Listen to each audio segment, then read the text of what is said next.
Efisiensi anggaran, tiba-tiba ada pemberitaan yang cukup mengejutkan sekali. Karena apa? Ya, PSI yang dipimpin oleh Kaisang, anak bungsu dari Presiden Joko Widodo, mantan Presiden Joko Widodo.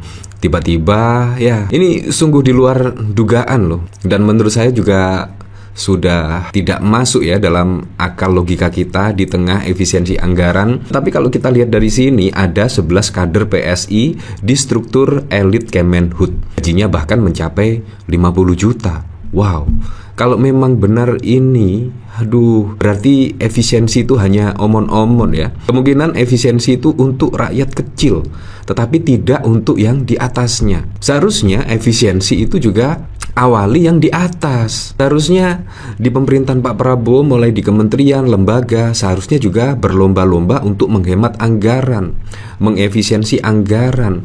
Mulai dari fasilitas-fasilitas mewah yang didapat, seharusnya juga saat ini tidak ada fasilitas mewah. Ya, masih banyak lagi lah contohnya. Tetapi kalau kita rasakan saat ini di tengah efisiensi anggaran, kayaknya yang diefisiensi itu yang khusus bagian di bawah-bawah, di atas-atasnya itu belum dirasakan terkait efisiensi dan lain sebagainya. Nah, bahkan juga kalau kita lihat dari tweetan Maudy Asmara, pantes sekarang PSI nggak ada suara, udah kenyang ya. Wah, apakah memang demikian ya? Padahal kalau kita lihat PSI itu sangat garang sekali loh. Tidaknya pada saat lalu ketika Anies menjabat sebagai gubernur DKI Jakarta, bahkan kritikan-kritikan PSI itu sangat tajam sekali. Dan bahkan saat ini tidak terlihat ya. Tidak terlihat.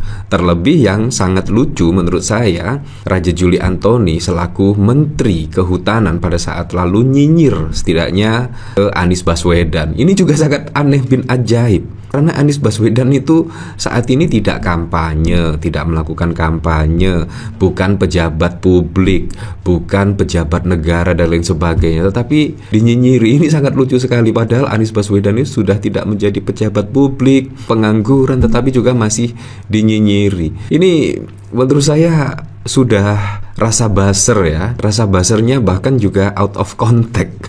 Ini sangat lucu sekali. Nah, kalau kita lihat dari sini ya, Raja Juli bagi-bagi jabatan, masukkan 11 kader PSI di struktur elit Kemenhub. Nah, saya juga penasaran sih, upaya untuk menekan emisi gas rumah kaca demi sehatnya udara Indonesia dan dunia ditempuh Kementerian Kehutanan dengan membentuk tim Forestry and Other Land Use Net-Zing 2030. Menariknya, Menteri Kehutanan Raja Juli Antoni yang juga Sekjen Partai Solidaritas Indonesia PSI itu menarik 11 kader parpol berlogo mawar merah itu.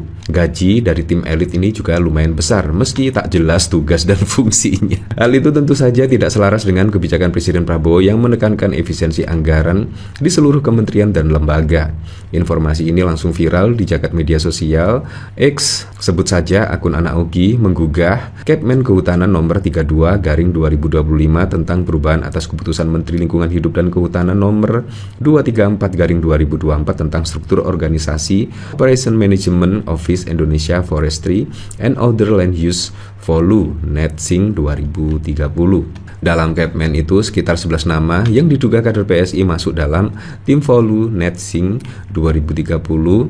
Mereka adalah yakni Andi Budiman menjabat sebagai Dewan Penasehat, Koko Dirgantoro dan lain sebagainya. Ini juga sangat mengejutkan sekali ya. Ini juga kritis ya. Bahkan kebijakan apapun dari PDIP juga dikritik oleh ya setidaknya yang masuk dalam elit Kementerian Kehutanan ini. Nah, bagaimana menurut Anda ya? Ini di tengah efisiensi loh. Kalau tidak di tengah efisiensi anggaran sih nggak masalah sih. Berapapun jumlah menterinya juga tidak masalah. Apalagi tengah efisiensi anggaran dikurangi, tiba-tiba untuk menggaji kolega-koleganya, saudara-saudaranya dan lain sebagainya. Ini juga sangat menyakitkan sekali ya. Nah, dari sini saya juga penasaran sih, kira-kira komentar-komentarnya seperti apa ya ketika Raja Juli masukkan 11 kader PSI di struktur elit Kemenhub. Nah, bahkan Maudy Asmara daftar namanya guys. Ini memang ada daftar namanya ya. Raja Juli yang ini bukan udah punya jabatan tapi masih aja nyinyirin Anies di pengangguran. Ya, sangat lucu sekali. Karena Anies saat ini tidak menjabat dan bahkan juga dijuluki pengangguran, tetapi juga masih saja dinyinyiri ya. Apalagi kalau Anies Baswedan menjadi pejabat. Wah, pasti akan menakutkan sekali bagi PSI ya. Rata-rata orang yang sebelumnya bersuara keras kritik pemerintah akan lupa jika pernah kritis apabila sudah dapat posisi bagus di pemerintahan. Bisa disimpulkan orang kritis karena tidak kebagian jatah. Ya, bisa diasumsikan seperti itulah. Inilah kemungkinan yang dimaksud oleh Prabowo, bahkan kekayaan negara dikuasai oleh segelintir orang, hidup penjilat hidup ya.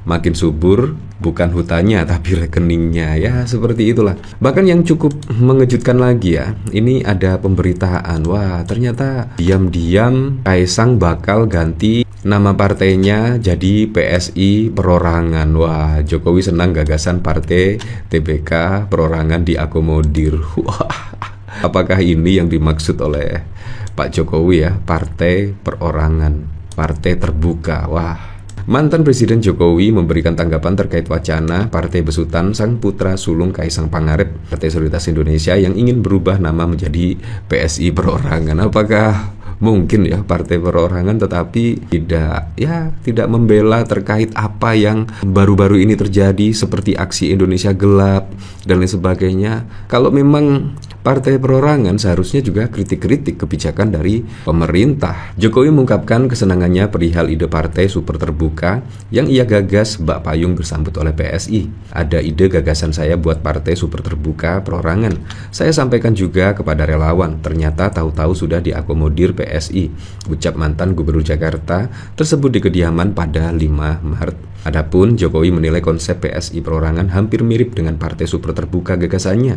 Dirinya mengungkapkan pemilihan ketua umum parpol akan dilakukan oleh semua kadernya. Ya, sangat berbeda sekali kalau kita lihat Kaisang ya. Pada saat lalu Kaisang bahkan baru saja mendapatkan kartu tanda anggota dari kader PSI ya, baru 2 hari tiba-tiba langsung menjadi ketua umum. Nah, itu juga sangat lucu, aneh, semuanya lah masuk di situ. Ada apa semua ini ya?